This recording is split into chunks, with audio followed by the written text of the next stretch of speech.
अगर मानता है रोकने से तो रोक लो और टोकने से मानता है तो टोक लो, अगर नहीं मानता है तो ठोक दो। हिंदू जागरण मंच हो प्रचंड, मेरा भारत हो अखंड, हिंदू जागरण मंच हो प्रचंड, भारत हो अखंड। हिंदू जागरण मंच कोई अलग संगठन नहीं है। हिंदू जागरण आपका ही संगठन है और आपके लिए ही है। मैं आपका बेटा हूं, बेटे और भाई के नाते आप लोगों के बीच में आया हूं। मैं कोई नेता नहीं हूं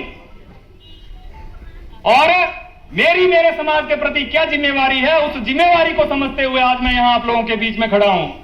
और मैं निवेदन करना चाहूंगा आप सबसे, आप सब भी जागरूक नागरिक बनिए और अपने क्षेत्र की आंतरिक सुरक्षा किस प्रकार सुनिश्चित की जाए, इन सारे विषयों का चिंतन करते हुए अपनी अपनी जिम्मेवारी समझिए। यदि कोई बच्ची कहीं अकेली जा रही है तो अपने समाज के बंधुओं को देख करके उसके अंदर हिम्मत आ जानी चाहिए कि मेरे भाई यहां से गुजर रहे हैं। उस जड़ पर करना है जहां से ये जिहाद पनपता है, और वो प्रहार कोई और नहीं कर सकता। कोई डीसी, कोई एसपी, कोई मुख्यमंत्री या कोई सरकार नहीं कर सकती, वो केवल हिंदू समाज कर सकता है। और आज अगर आप यहाँ आए हैं तो ये अपने मन में तय करके जाइए कि ऐसे जिहादी तत्वों के साथ, ऐसी फसादी कौम के साथ ना तो हम कोई व्यवहार रखेंगे, ना इनके साथ कोई व्यापार करेंगे।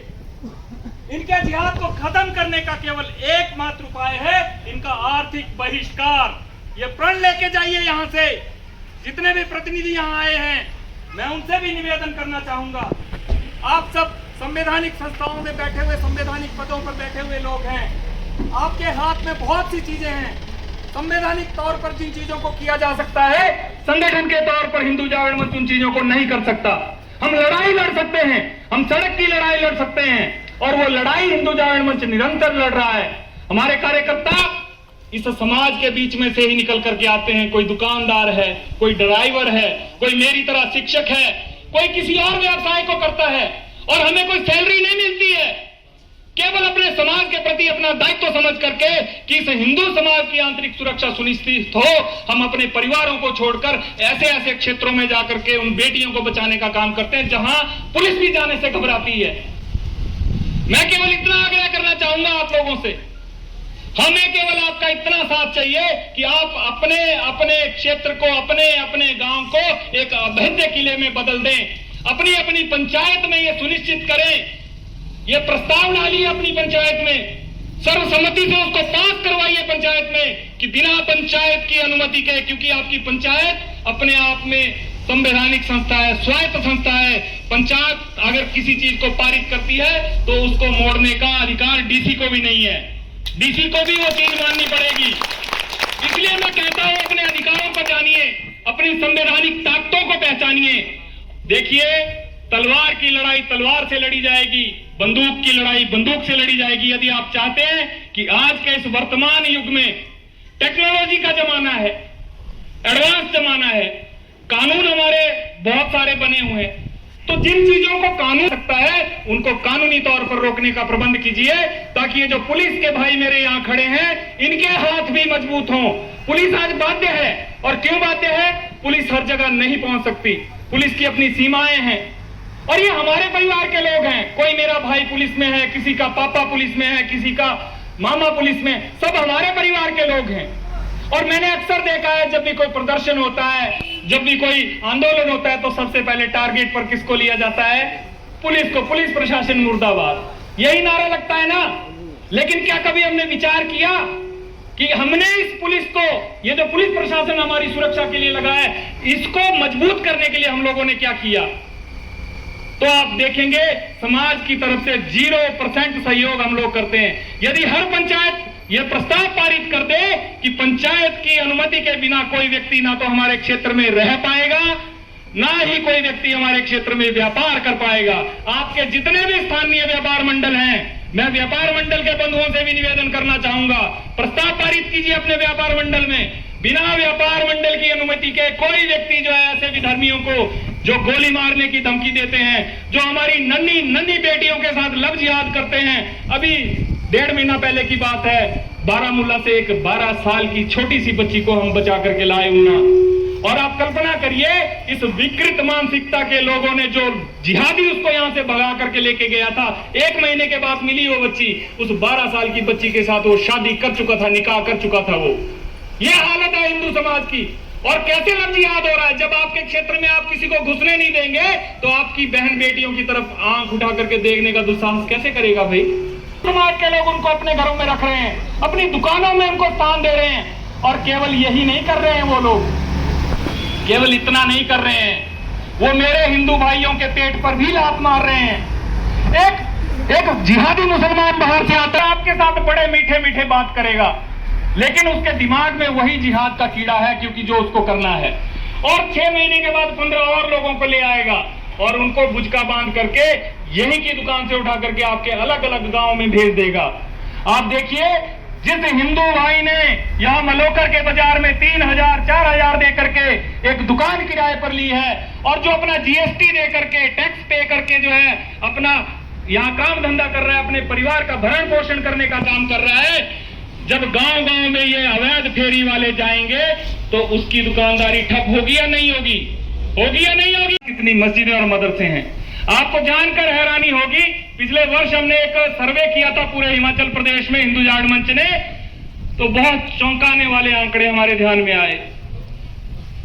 520 से ज्यादा मस्जिदें आज हिमाचल प्रदेश में बनकर के तैयार हो गई हैं, और आपके बिलासपुर में लगभग 35 मस्जिदें और मदरसे बनकर के तैयार हो चुके हैं, और आपके आसपास ही वो मस्जिदें और मदरसे बने हुए हैं। जिला बिलास फंडिंग आ रही है, और कैसे ये सारी चीजें जो है हमारे आसपास गुपचुप तरीके से चलाई जा रही हैं, इसका केवल एक कारण है कि हम लोग गहरी नींद में सोए हैं। मेरे पड़ोस में क्या हो रहा है, हिंदू परिवार ये जानने का प्रयास नहीं करता है। तक हमारे आंगन तक, हमारे घर तक ना पहुंच जाए, तब तक हम लोग जागने का नाम नहीं ले रहे हैं। भारत माता की जय! भारत माता की जय! भारत माता की जय! आप देखिए, जब से हिंदू जागरण मंच हिमाचल पूरे प्रदेश भर में काम कर रहा है, पिछले 2 वर्षों में ये जो लव जिहाद का दानव है, इससे 56 हिंदू बेटियों को बचा करके सकुशल उनके घर लाने का काम हिंदू जागरण मंच ने किया।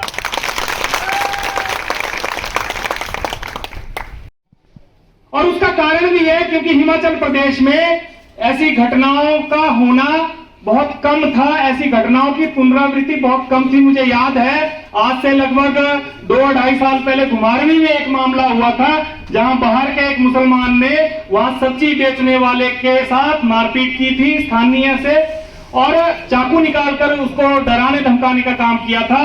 तो उस टाइम भी हिंदू जागरण मंच ने जो किया था और जो करना चाहिए था, जो अपेक्षित था, वो घुमारवीं में हुआ था, वो सभी लोग जानते हैं। परंतु इसका वास्तविक दोषी कौन है? क्या वो व्यक्ति दोषी है जो यहां आकर के अपनी दुकान चला रहा है, या हम लोग दोषी हैं जिन्होंने इन लोगों को अपने सिर पर बिठाया है, जिन्होंने इन लोगों को अपने दुकान और मकान किराए पर दिए हैं? ये हमें चिंतन करना होगा कि हम किस प्रकार के लोगों को जो है अपने आसपास, अपने गांव में, अपनी पंचायतों में और अपने क्षेत्र में रहने के लिए आश्रय और प्रश्रय देने का काम कर रहे हैं। किसी के माथे पे नहीं लिखा है, आप देखिए, किसी के माथे पर यह नहीं लिखा है कि वो बर्मा से भाग करके रोहिंग्या मुसलमान आतंकवादी यहां पहुंचा है या बांग्लादेश से पहुंचा है। आपके ध्यान में होगा 3 महीने पहले शातलाई में एक बांग्लादेशी को यहां शातलाई थाना की पुलिस ने पकड़ा था, और वो व्यक्ति बांग्लादेश से चलकर उत्तर प्रदेश से पुलिस आई थी, और वहां एक कपड़े की दुकान करने वाला व्यक्ति जो बिल्कुल पालमपुर बाजार का जो हॉस्पिटल है उसके ठीक सामने कपड़े बेचने का काम करता था। और कपड़े कौन खरीदता था? सारा हिंदू समाज। और उस व्यक्ति को जब उत्तर प्रदेश पुलिस पकड़ करके ले गई, और जब हमारे संज्ञान में वो विषय आया, हमने थोड़ी जानकारी जुटाई, तो ये पता चला कि वो एक 6 साल की बच्ची का बलात्कार करके उत्तर प्रदेश से 3 साल से पालमपुर में रह रहा था यहां पर।